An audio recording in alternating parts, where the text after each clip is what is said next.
অনেকে বলে যে হাদিস মানা যাবে, আবার মানা যাবে, হাদিস মানা যাবে না, মানতে হবে সুন্নাহ। হাদিস এবং সুন্নাহর মধ্যে আসলে পার্থক্য আছে কিনা, নাকি একই জিনিস? জি, আসলে দেখুন, এটা বোঝার ভুল। সেটা হলো মানে হাদিস মানা যাবে না, না, বরং বলতে চেয়েছেন হয়তো যে অনুসরণীয় হলো সুন্নাহ, অনুসরণীয় হাদিস নয়। আবার এই অর্থেও কথাটা ঠিক নয় যে আসলে হাদিস আর সুন্নাহকে প্রথমে আগে এটা বুঝে নিই আমরা। হাদিসটা হলো রাসূল সাল্লাল্লাহু আলাইহি ওয়াসাল্লাম যেটা বলেছেন সেটাকে হাদিস বলে, যেটা করেছেন, যেটা সমর্থন করেছেন, এগুলো সবগুলোই হাদিস।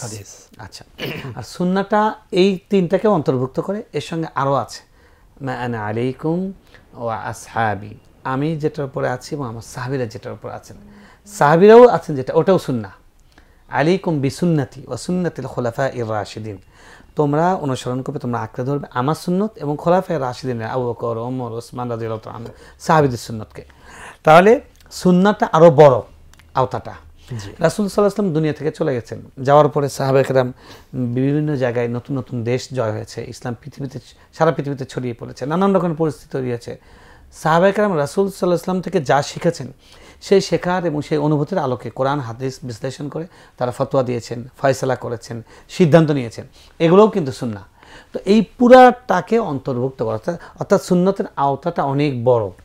এই জন্য আমাদের মানে অনুসরণ করা উচিত সুন্নাহ, কারণ শুধু হাদিস দিয়ে অনুসরণ করতে গেলে আমরা অনেক জায়গায় খেয়ে হারিয়ে ফেলবো, অনেক জায়গায় আমরা এই সময়ের সঙ্গে মেলাতে পারবো না।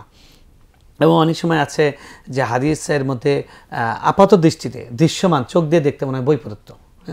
বলা হয়েছে রাসূল সাল্লাল্লাহু আলাইহি ওয়াসাল্লাম, বুখারীতে অধ্যায় আছে, রাসূল সাল্লাল্লাহু আলাইহি ওয়াসাল্লাম একবার করে ধুয়েছেন অঙ্গ, এভাবে ওযু করেছেন, সেটা একটা অধ্যায়। দুইবার করে ধুয়েছেন, এটার একটা অধ্যায়। তিনবার করে ধুয়েছেন, এটা একটা অধ্যায়। সবগুলোই হাদিস। তো কোনটা মানবেন?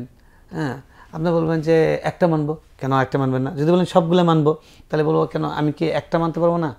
হ্যাঁ, তো এরকম আমি অনুসরণ কোনটা করবো? অনুসরণ করবো হলো সুন্নাহকে। সুন্নাহ কি? আমরা সাহাবীরা এই হাদিসটা কিভাবে পালন করেছেন আমরা দেখি যে তারা পালন করেছেন এভাবে, যে একবার হলো ফরজ আর তিনবার হলো পরিপূর্ণ সুন্নাহ। সাহাবায়ে কেরাম এটা সমন্বয় করেছেন। তাহলে সুন্নাহকে অনুসরণ করবো। এরকম আরও অনেক আছে। রাসূল সাল্লাল্লাহু আলাইহি ওয়াসাল্লাম তারাবির নামাজ রয়ে গেছে, তিনি পড়েছেন, আবার ছেড়ে দিয়েছেন। আবার তিনি অনেক লম্বা করে পড়েছেন। তিনি আবার বলছেন যে আমি ছেড়ে দিয়েছি কারণ যদি তোমাদেরকে ফরজ করে দেওয়া হয় তাহলে তোমাদের জন্য কঠিন হবে। এখন আমাদের কি করতে হবে? আমরা কি তাহলে পড়বো না, নাকি আমরা পড়বো? যদি বলেন পড়বো না, তাহলে বলবো উনি তো পড়েছেন। যদি বলেন পড়তেই হবে, তাহলে বলবো উনি তো আবার ছেড়েও দিয়েছেন। তাহলে কোন দিকে যাবেন? এটার ফয়সালা আপনি কোথায় পাবেন? সুন্নাহর মধ্যে পাবেন। সাহাবায়ে কেরাম আমল করেছেন। এরকম অনেক বিষয় আছে, ওযু, গোসল।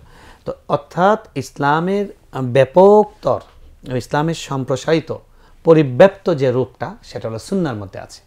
তাই আমাদেরকে পরিপূর্ণভাবে সুন্নাহ অনুসরণ করতে হবে। এবং তাহলে আমরা সর্বোচ্চ সীমা বুঝতে পারবো, নিচেরটা বুঝতে পারবো, ব্যালেন্স করে আমরা চলতে পারবো। আর যদি আপনি বলেন না আমি হাদিস মানি আর কিছুই মানি না, তাহলে তো আপনি চলতে পারবেন না। তাহলে তখন আন্ডারস্ট্যান্ডিং এর ব্যাপার আছে।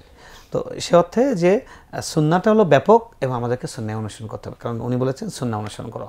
আমরা সুন্নাহর মধ্যে হাদিস আছে, কিন্তু সব হাদিসের মধ্যে সুন্নাহ নেই। হাদিসের বাইরে সুন্নাহর বিষয়টা আরও প্রলম্বিত, কিন্তু সুন্নাহর মধ্যে সব হাদিসই অন্তর্ভুক্ত। এই জন্য আমরা সুন্নাহকে অনুসরণ করবো। কিন্তু এটাকে মানে পরস্পর বিরোধী জায়গায় নেওয়া যাওয়ার কোনো সুযোগ নেই না, অবশ্যই না। সেটা তো সুন্নাহ পরিপন্থী হবে। সেটা হবে সুন্নাহ পরিপন্থী, কারণ সাহাবায়ে কেরাম স্পেস আছে। একজন সাহাবী একটা আমল করেছেন, একজন সাহাবী একটা আমল করে, কেউ কারো বিরুদ্ধে ফতোয়া দেননি।